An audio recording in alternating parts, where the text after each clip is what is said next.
নারীদের জন্য চালু হয়েছে বিশেষ বাস সার্ভিস, সেই বিষয়ে জানাতে যুক্ত ছিলেন সহকর্মীরা।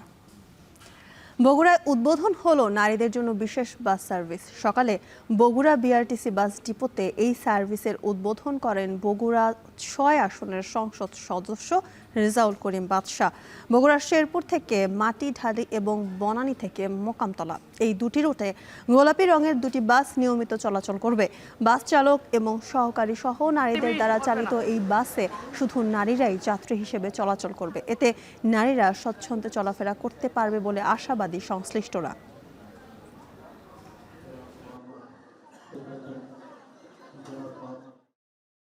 আজকে এই নারীদের এই যে ব্যবস্থা, এটি সারা বাংলাদেশে প্রশাসনের দাবিতে রাখেন।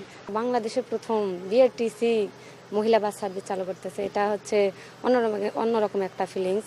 অবশ্যই ভালো লাগবে, কারণ বগুড়ায় এই প্রথম যে আমাদের মেয়েদের জন্য আলাদা কোনো একটা বাস দিচ্ছে আর কি। যেহেতু আমরা মহিলা বাস সার্ভিস, মহিলাদেরকে সার্ভিস দেব, অবশ্যই ভালো কিছুই হবে ইনশাআল্লাহ। আজকের যে বিআরটিসি বাস উদ্বোধন করা হলো, মহিলা বিআরটিসি বাস, এতে অবশ্যই আমাদের যানজট নিরসনে অনেক ভূমিকা রাখবে বলে মনে করি আমি। প্রাথমিক পর্যায়ে আপনার ঢাকা, চিটাগাং এবং বগুড়ায় এই বাস সার্ভিস চালু করলেন মহিলাদের জন্য স্পেশাল বাস সার্ভিস। তো আমরা মনে করি এটা পর্যায়ক্রমে সারা বাংলাদেশে এই বাস সার্ভিস চালু হবে।